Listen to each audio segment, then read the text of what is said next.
Welcome to Sit and Stay, the podcast that breaks down the challenges of starting and maintaining a mental health practice into digestible chapters. Sit and Stay is presented by RipsyTech, an electronic health record company committed to addressing the mental health crisis in the United States. Hello, and welcome back to the Sit and Stay podcast, brought to you by RipsyTech. I am RipsyTech's product manager, Parker Anderson, and as always, I am joined by RipsyTech founder and CEO, Tom Tarshis. Hey, Tom. Hey, Parker. Good to see you, Tom, as always. Today, we are joined by a very special guest. We have Sarah Dosanjh with us. Hey, Sarah. Hey, Parker. Hey, Thomas. Great to have you on, Sarah. So just a quick intro on Sarah. Today, let's see. Sarah Dosanjh, CTA MSc. She's a BACP accredited psychotherapist specializing in binge eating recovery. Sarah brings both professional training and lived experience to her work. After more than a decade navigating binge eating and bulimia herself, she's the author of an Amazon best-selling book called I Can't Stop Eating.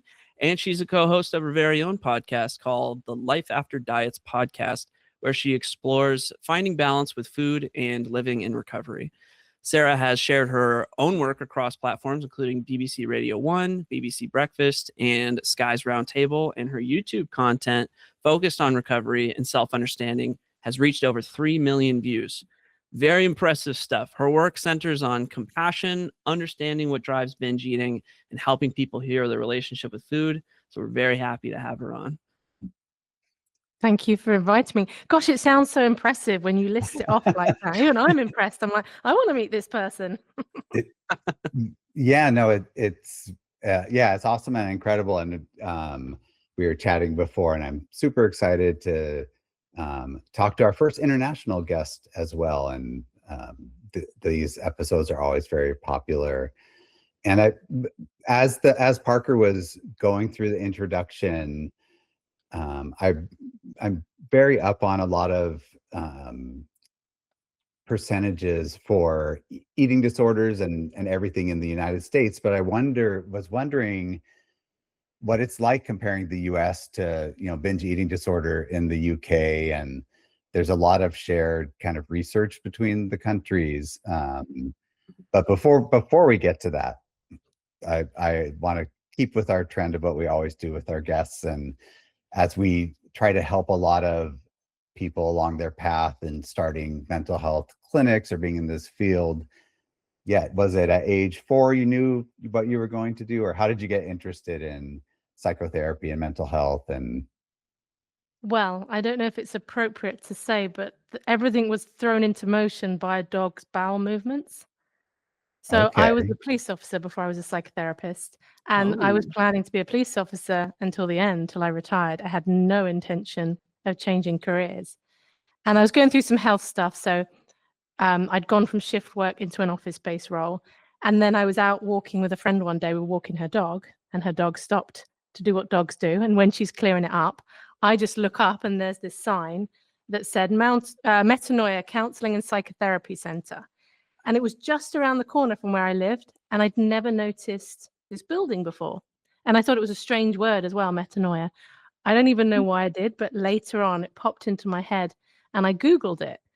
And they were doing an evening class in basic counseling skills. And I thought, you know what, this is just around the corner from me. At the time, I was working with prolific offenders on the rehabilitation side of things. So I thought they sound like great skills that will help me in my job. And so I went and did that course. Of course, a lot of the people on the course were looking to go on and train.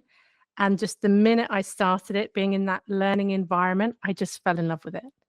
And it was just such a sense of, I want to do this. And then also, coincidentally, at the same time, they changed our pensions for the police so that we were actually going to get a lower pension. And that was also what gave me the confidence to go, okay, I don't need to do my full service in the police. I'll take the risk and I'll do it. So I studied while I was still a police officer. Okay, awesome. Yeah, well, and a lot of people here get trapped into, they worry about their pension, or for the few jobs that still have a pension, and sometimes they won't take that risk. So that seemed like the universe maybe giving you a sign. But did you have a brilliant instructor or like good colleagues, or you wonder that your first class, if it had been like a terrible, boring class, would that have pushed you away, or why'd you get hooked so quickly? I think it was just the minute we started talking about this topic, I'd been searching for meaning. I think I was stuck in my eating disorder at the time. And so for me, it really provided a place of connection, because the first 2 weeks we had an instructor who then had a bereavement. So then another instructor stepped in for 2 weeks temporarily, and then a third one came in. So actually it wasn't very well contained in that sense. The last person who took it was really good, but I think it was just the environment, the subject matter. And for me, I think it fed a part of me that was hungry. Good, very good. Well, and we love anything dog related that brings people to their Oh, truth. that's true. Right? Yeah. So, and you've been you're very open with your own struggles and recovery, and I think it's so helpful to have that shared experience and to be open about it with patients. And as people know, the history of mental health treatment used to be very secretive, and don't dare say anything about yourself. And I'm any thoughts around that piece, or did you face, do you run into some people who chide you for putting so much of your own story out there, or what's that been like? Yeah. Oh, for sure. And it's only other therapists that are judging. But one of the things I just love about living in this time is that the self-disclosure I do is my content creation. So if I'm doing videos or talking on a podcast, so therefore I can edit something out if I feel like it's not appropriate. But also, it's not like I'm sitting with a client and they're saying, oh, I'm doing this. And I go, oh yeah, God, when I was struggling with that, this is what was going on for me. Clients know about my history. And if they bring it into the session and they have questions or they want to talk about it, I feel pretty open, because for me, it was so important. It felt so meaningless, my life for those years, that by bringing it into my work, it's like, it's worth it. That's what I went through. I needed to make some kind of sense and meaning out of it. And it's the reason why I hear over and over again, clients come to me because they say, I heard you talking about it and I could just tell that you get it, because it resonates with them. So you can put that out beforehand. But that's the strange thing about doing it that way round, is that the relationship begins before you meet. And that's an unusual dynamic as well, because it's lovely because they've already gone on a few steps in terms of trusting me. But it is a bit disorienting when a client says something to me about something that I've said that wasn't said in the container of our session. So I think on the whole, it's been a really positive experience. And I'm so glad that I did it. And I don't know if you've ever heard that expression, talk from your scars, not your wounds. So when I first started studying, I was still in my eating disorder. I didn't go in thinking I'm going to specialize in eating, because I wasn't sure that I was going to be able to recover. And even if I did, I didn't know that that would necessarily make me better at working with it. But then again, the universe works in mysterious ways. And then I started getting these clients when I was setting up practice who were struggling with food. And it just felt like the most connected, deep, satisfying work, and my clients were making progress. That's awesome. Well, and you make a very good point that, just because you've struggled with whatever doesn't mean that is necessarily going to translate into a passion for what you want to do in your work. And it's important to see if whatever any of us as therapists go through is helpful bringing in, and or I think sometimes people get pushed, because there was a very traumatic childhood, you need to work with other PTSD people with traumatic childhoods, and that can often be quite wrong for the individual therapist. Are you exclusively working with eating disorder clients, or do you see some non-eating disorder clients at this moment? No, it's all disordered eating and binge eating, and I don't work with restrictive eating disorders either. So I'm interested in the compulsive overeating. Okay, yeah, which well, in my long I won't say torturous, but in my long training journey, we do a good 4-month chunk at a eating disorder facility where I got to work with an integrated, good experience and big team. And it's great to get that knowledge and training, but it's also very helpful to know, get the exposure and decide if that's something that you want to include in your Yes. practice going And forward. also, if you're going to work with restrictive eating disorders like anorexia, when I did my training for it, it was a case of you work as a team. You don't hold all of that risk on your own. So also as a private practitioner, you're holding a lot more. You need your supervisor. You also need to be having regular contact with their doctor. They should be seeing a dietitian. And that is a lot to navigate. So if you have a passion for it, great. But that extra load, and also I just didn't feel like it was the area that I did my best work either. Just meant it didn't make sense. When I first did my training, I thought I'd work with everything, and I very quickly realized that wasn't my strength.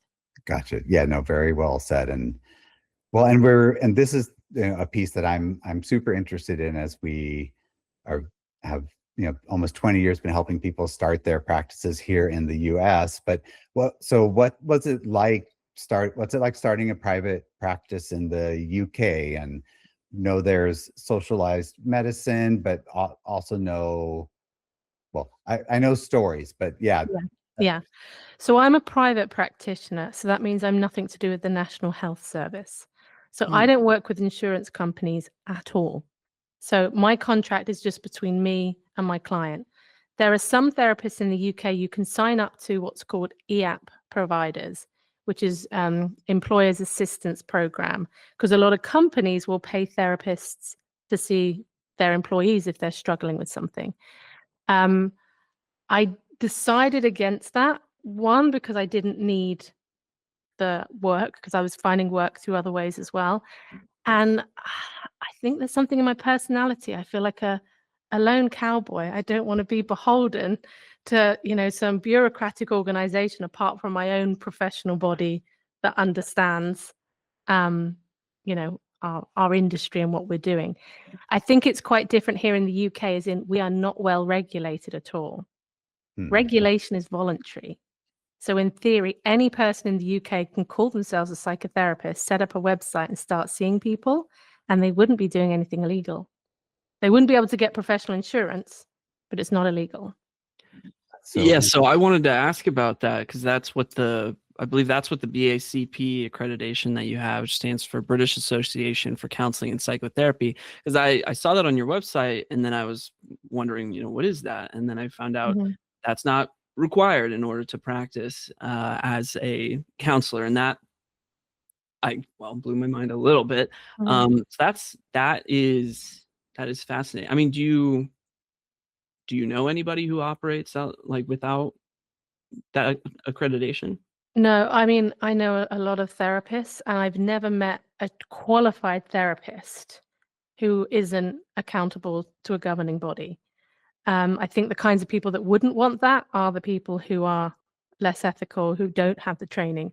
Because also, if you want to get professional indemnity insurance, you have to be a member of these bodies. And there's different levels as well. You've got membership, you've got accreditation, and then there is a senior accreditation you can go for. I don't think many people do that at all. The accreditation level means that I could work with the insurance companies and I could work for the NHS. Whereas often if you're just at the registered member level, most organizations want you to be accredited one up, because it's just that extra layer of regulation and oversight. Yeah. And right, Parker, there are life coaches in the US, right? We do have life coaches, yeah. But it's we don't call them we specifically refer to them as life coaches, because there's a hard distinction between the two.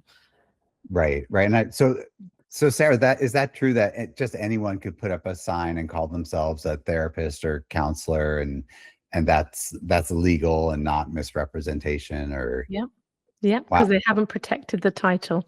It's going through. So there's this whole new framework that's being introduced at the moment, which is upsetting a lot of therapists, because some therapists might have done their qualifications 30 years ago that then wouldn't meet the criteria that they're wanting. But it is moving towards regulation. So we're hoping, I don't know what the time frame is, I would guess maybe within 5 to 10 years, that the industry will be properly regulated. One of the most frustrating things for me is it means I can't get the health verification badge on YouTube as a mental health provider, because in the UK, it's not regulated. If I was in the US, a therapist in the US, my content would be marked as safe. And that means it's actually harder for me to get my content in front of new eyes. Okay, very interesting. And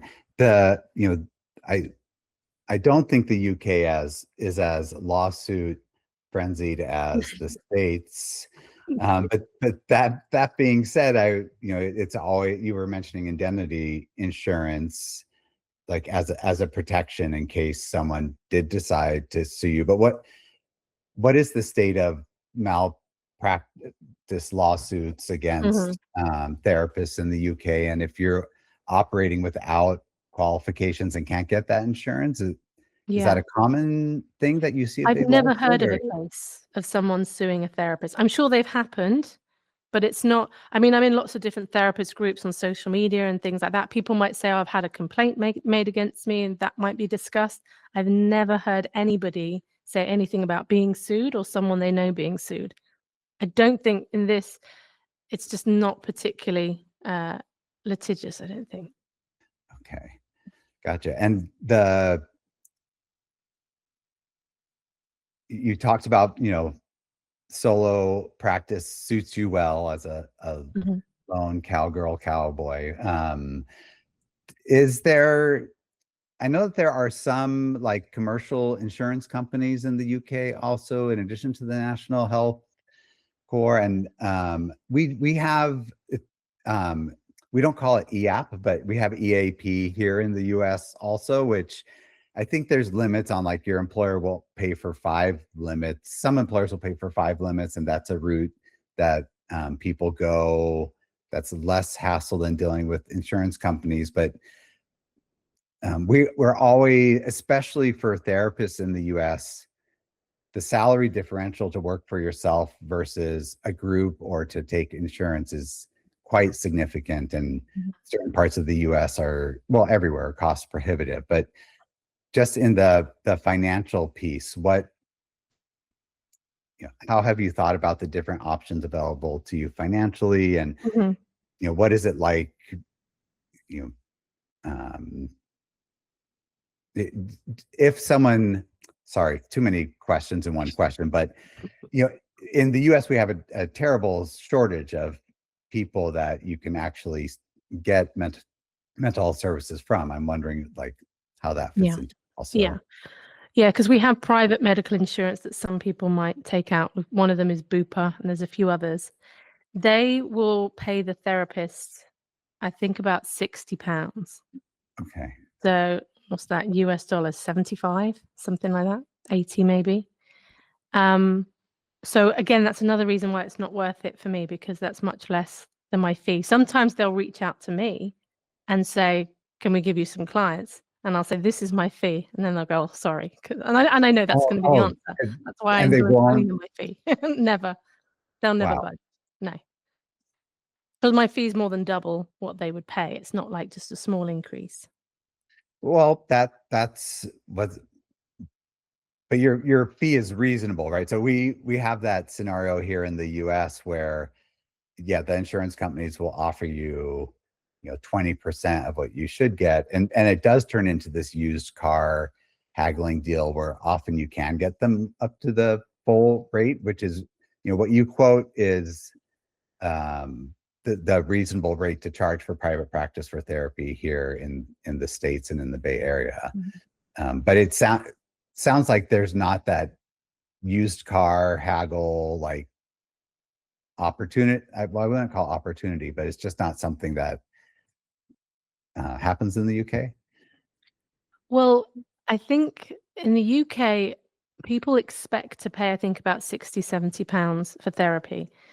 And so one of the reasons why my fee is higher is it enables me to do things like YouTube, podcasting, content creation, and all of that. And I run several groups. And so the groups then work out more cost effective for people as well. And I actually want to encourage people towards the groups, because as long as they're safe enough to be in a group, I think it's a brilliant place for them.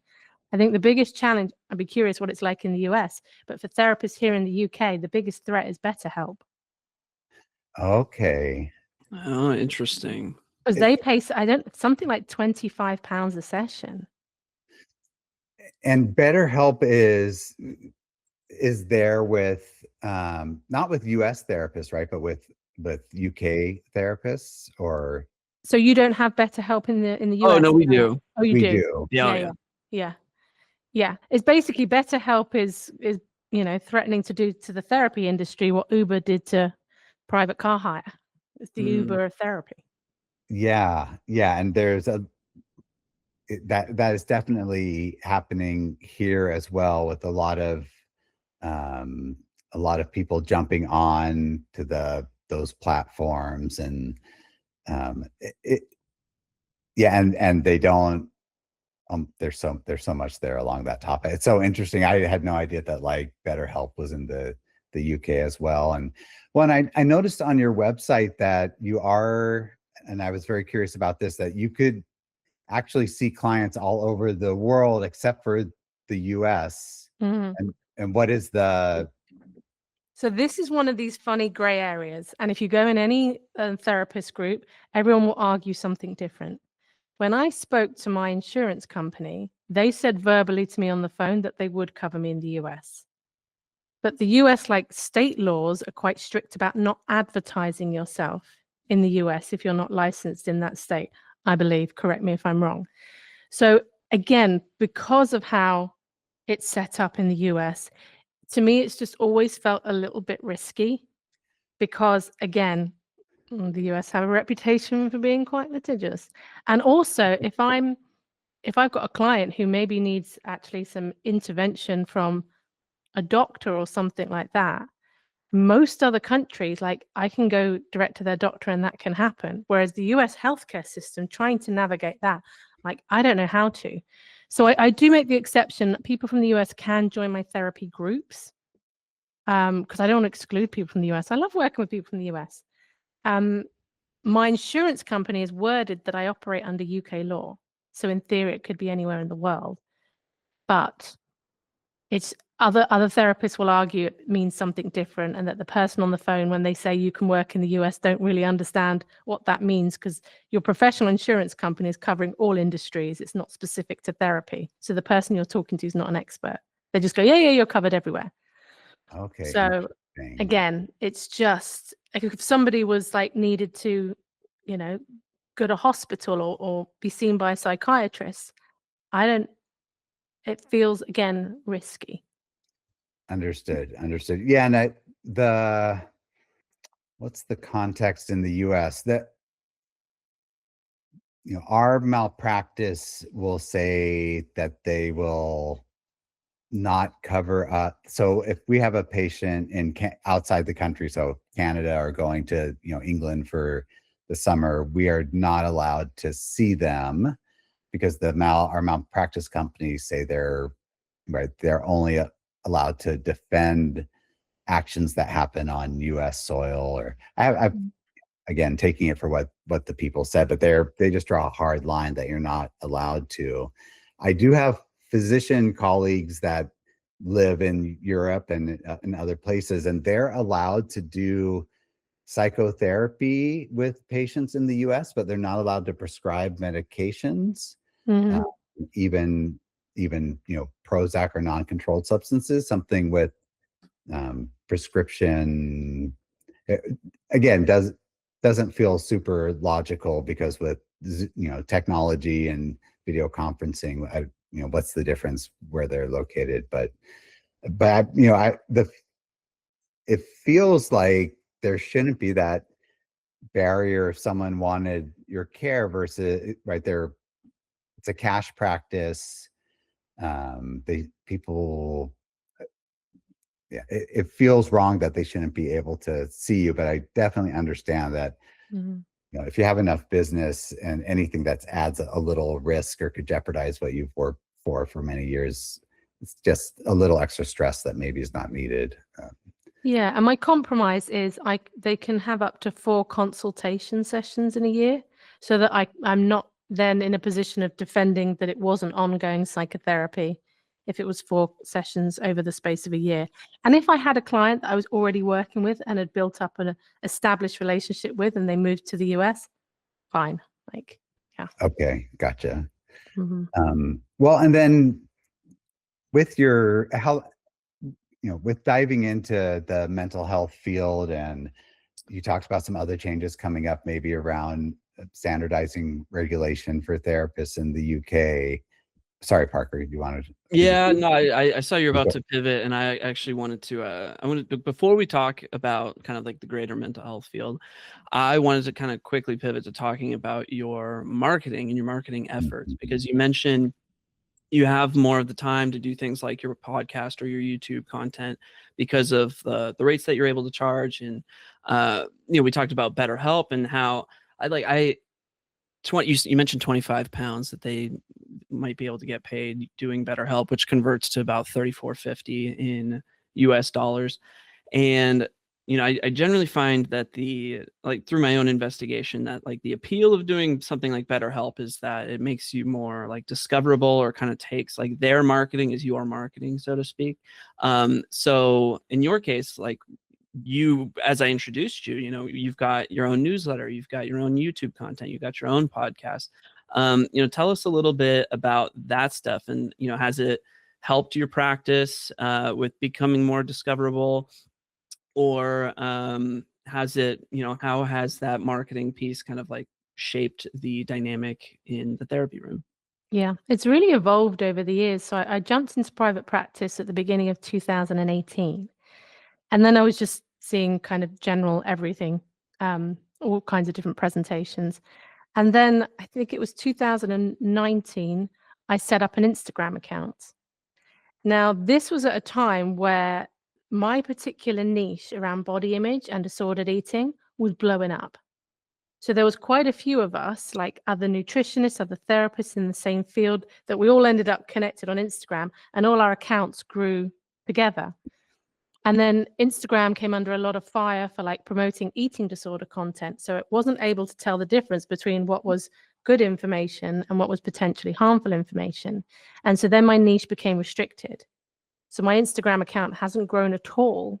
In fact, it's dropped down by like 200 or so in the last couple of years, because Instagram won't show content to new people. So it'll show to some of the people that are still there.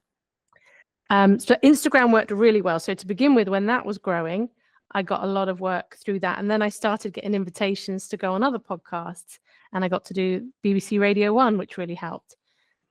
I decided to write the book again, later on in 2019. And because I self-published, I went to one of these workshops. And one of the things they were saying or suggested to help market your book was doing YouTube. I'd wanted to do YouTube. I tried about a year ago, uploaded a video, watched it, panicked, took it down, left it for like a year or so. So I went back to YouTube while I was writing the book.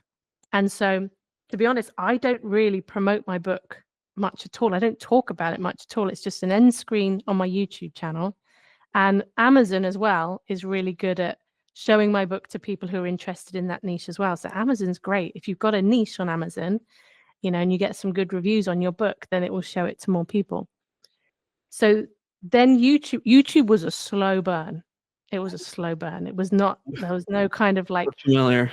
blowing up overnight. There was none of that. It took me a year and a half to get monetized, to get my first 1,000 subscribers and enough watch hours. It was a year and a half. And then YouTube started to pay off as well. Set up the podcast with a body image coach from the US. And that was great because we had a whole community around that. And we did some in-person events with that too.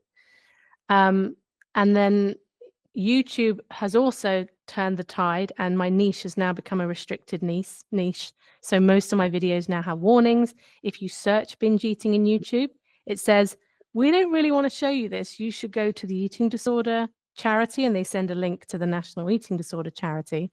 Underneath that, in tiny blue letters, it says show anyway.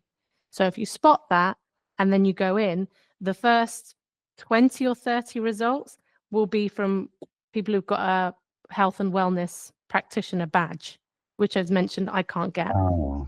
Get past them, and that's where my content comes up. So people have to dive quite deep to find me organically.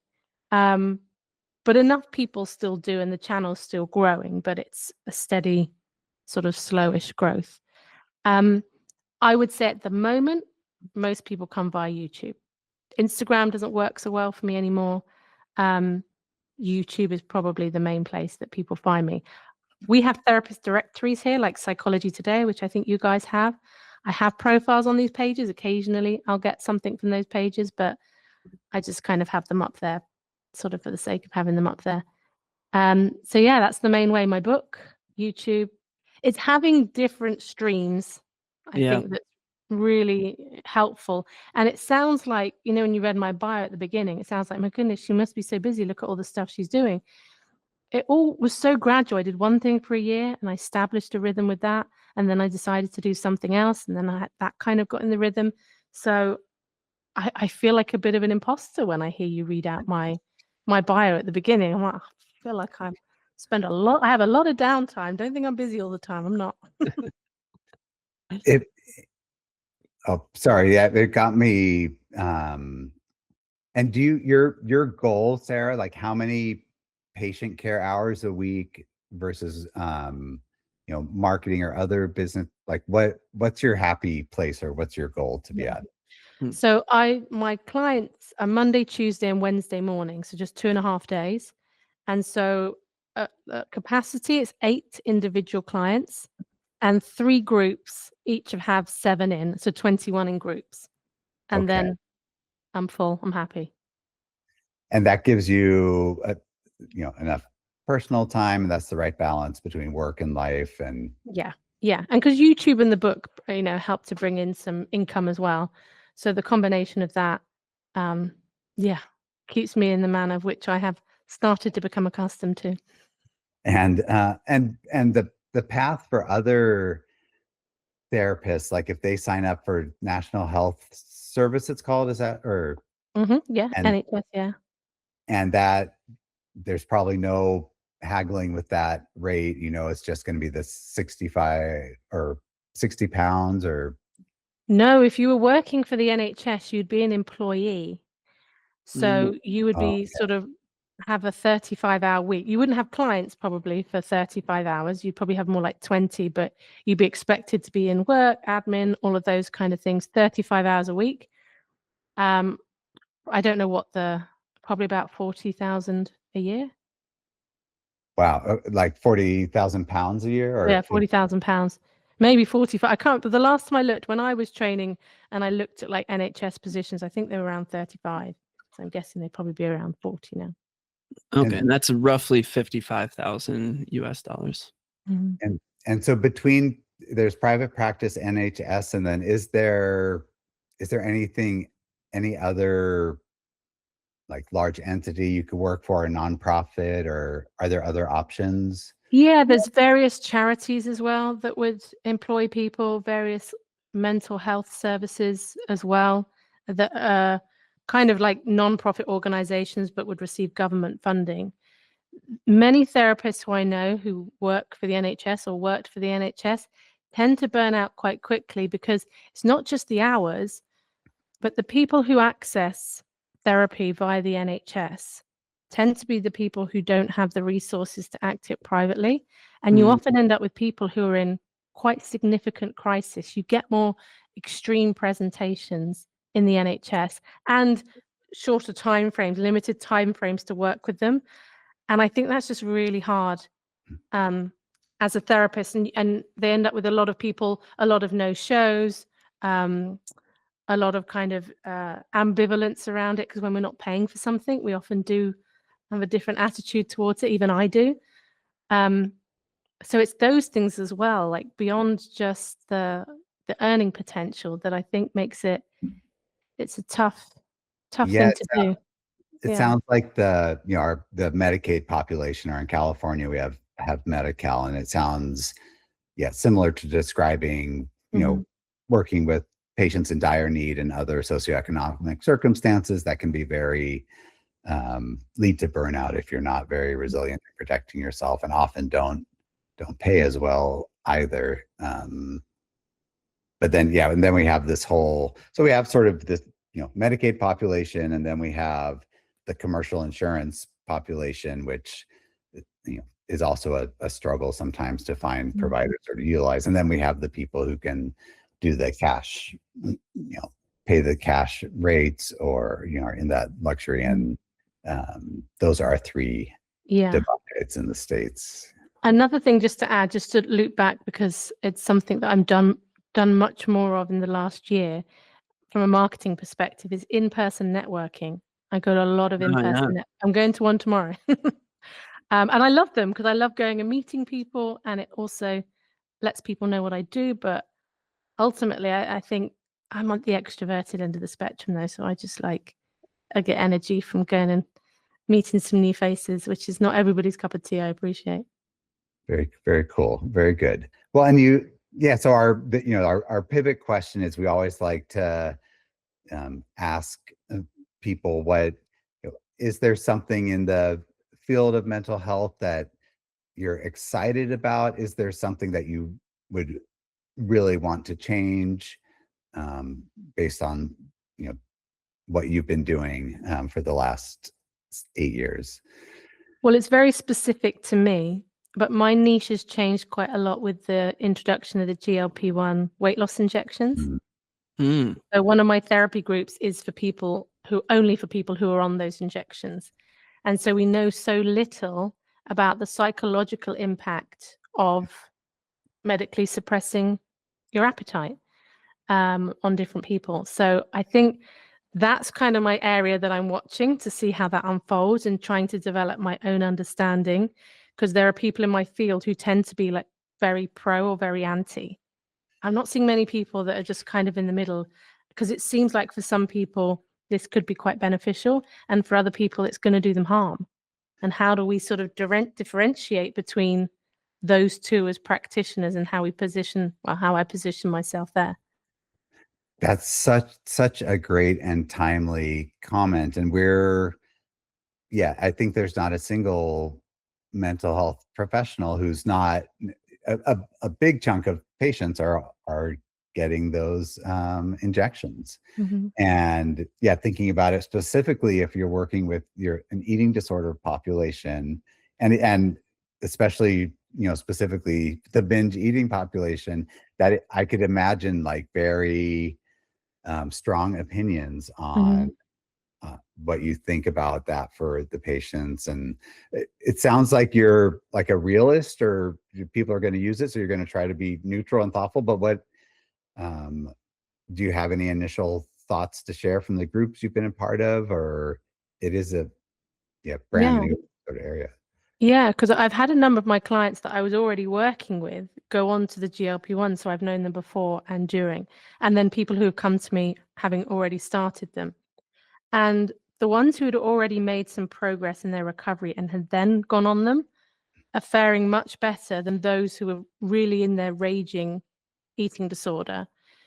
Because yes, for quite a few people with binge eating, it can stop the binge eating behaviors, but it's leading to a lot of people who are then very confused and stressed about what to eat. There is that excitement and the desire for weight loss is the drugs are absolutely being abused. People to suppress their appetite as far as they can get away with. The doctors seem to be quite gung-ho at putting the dose up, when I would think, surely we should be going for the minimum effective dose here.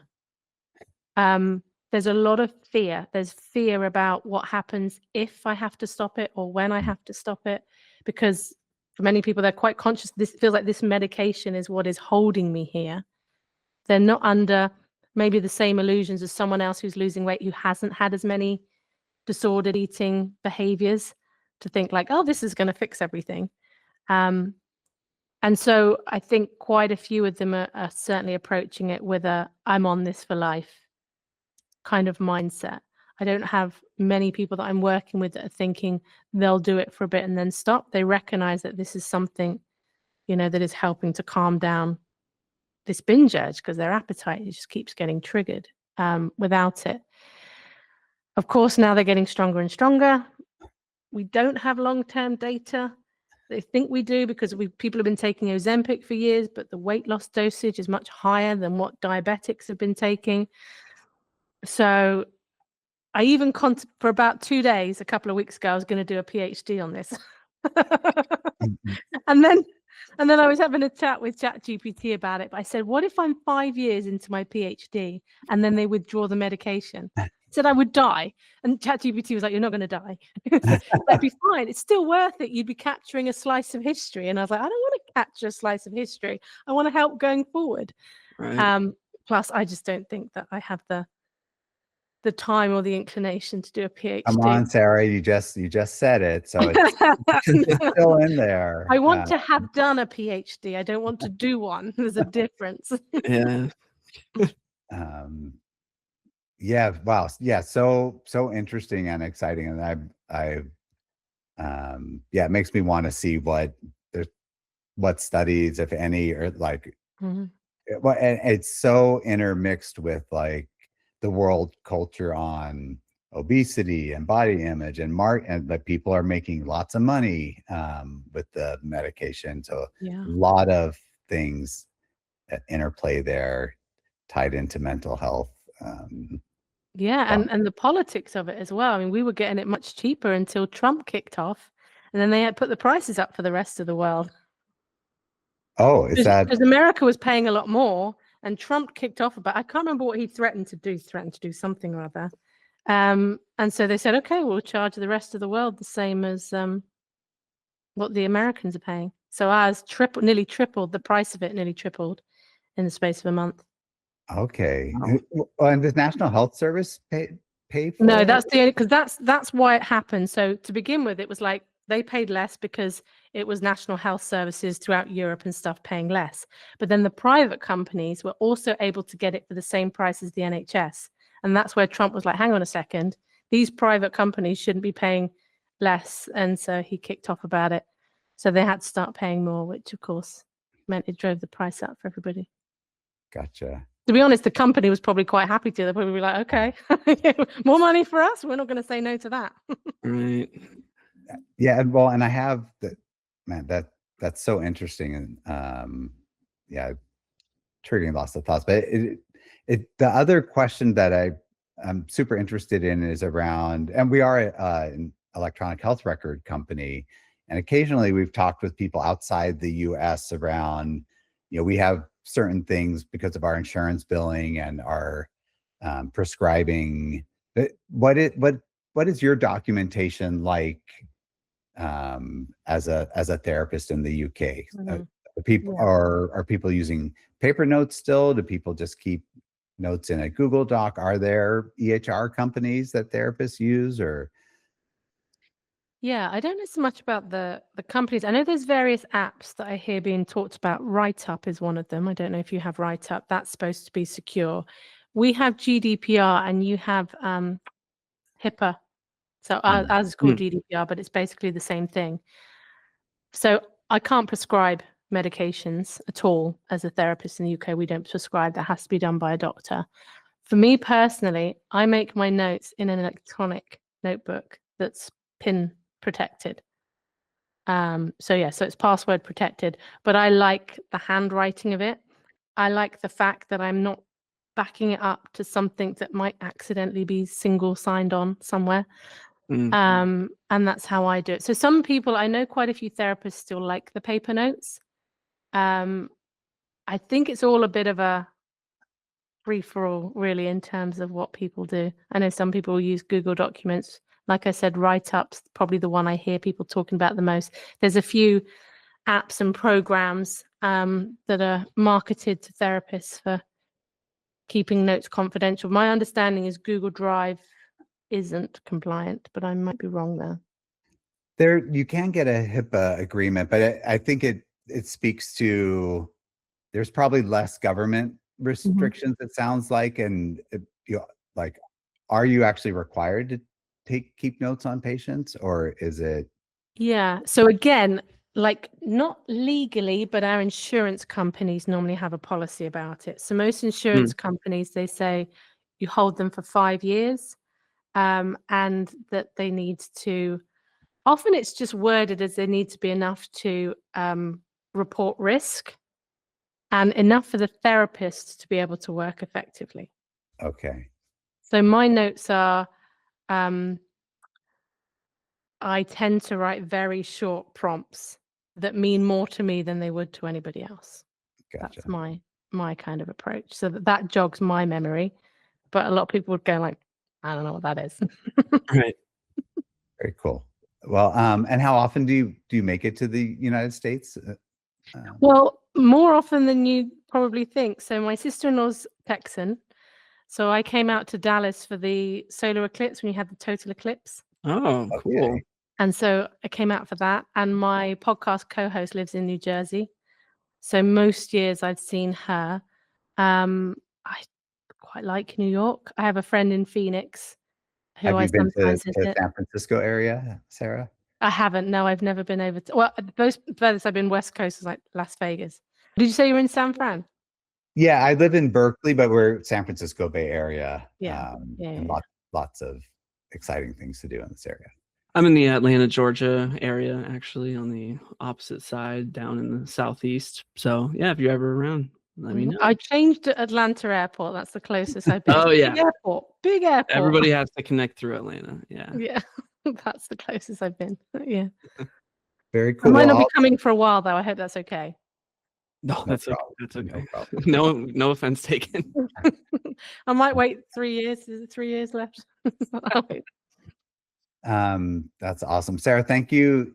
Thank you so much. So appreciative, and love to stay in touch and see, what happens with the field and with, the weight loss drug ubiquitousness. And I'll hand it over to Parker for our little outro. Before we wrap up, I just want to ask, is there anything of yours that you want to plug or promote for the listeners? To be honest, my latest thing that I'm trying to do is more in-person stuff.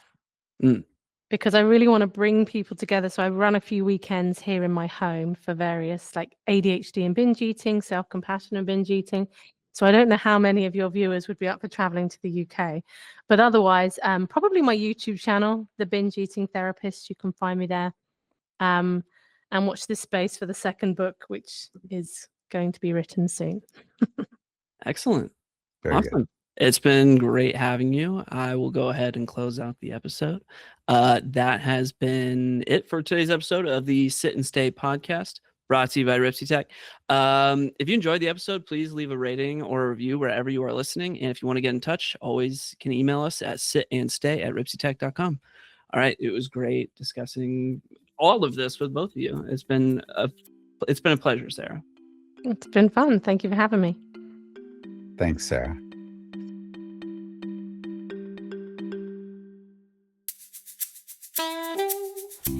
Thank you for tuning in to this week's episode of the Sit and Stay podcast. Until we meet again, we invite you to sit and stay with the ideas and stories shared today.